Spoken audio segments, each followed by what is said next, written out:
लक्ष्मी यदि हमें बुद्धि से प्राप्त होती है तो लक्ष्मी चालाक और चतुर लोगों के पास क्यों नहीं है। लक्ष्मी यदि हमें मेहनत से प्राप्त होती है तो लक्ष्मी मजदूरों के पास क्यों नहीं है। लक्ष्मी यदि हमें ताकत से प्राप्त होती है तो लक्ष्मी पहलवानों के पास क्यों नहीं है। लक्ष्मी हमें प्राप्त होती है हमारे पुण्य से, और पुण्य हमें प्राप्त होता है हमारे धर्म से, कर्म से और निस्वार्थ भाव से।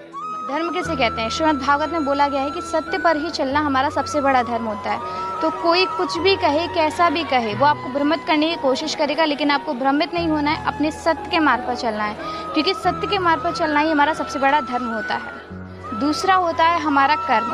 कर्म का अर्थ है भगवान भी इंतज़ार करते हैं कि हम जब कर्म करेंगे तो वो हमारा साथ देंगे, क्योंकि यदि हम कर्म नहीं करते हैं तो हमारी किसी प्रकार से सहायता नहीं कर सकते हैं। और तीसरा आता है निस्वार्थ भावना। यदि आपके अंदर निस्वार्थ भावना है तो ही आप भगवान को प्राप्त कर सकते हैं, क्योंकि भक्ति दो प्रकार की होती है, एक होता है स्वार्थ, एक होता है निस्वार्थ। स्वार्थ का अर्थ होता है कि जब आप कुछ पाने की इच्छा में भगवान की सेवा करते हैं तो उसे हम स्वार्थ की सेवा कहते हैं। निस्वार्थ भावना केवल उनकी भक्ति को, उनके नाम को प्राप्त करने के लिए जब हम उनकी सेवा करते हैं तो वो हमारी निस्वार्थ सेवा कहलाती है। और इस निस्वार्थ सेवा कर्म और धर्म से ही हमें पुण्य की प्राप्ति होती है, और जिससे हमें लक्ष्मी की प्राप्ति होती है।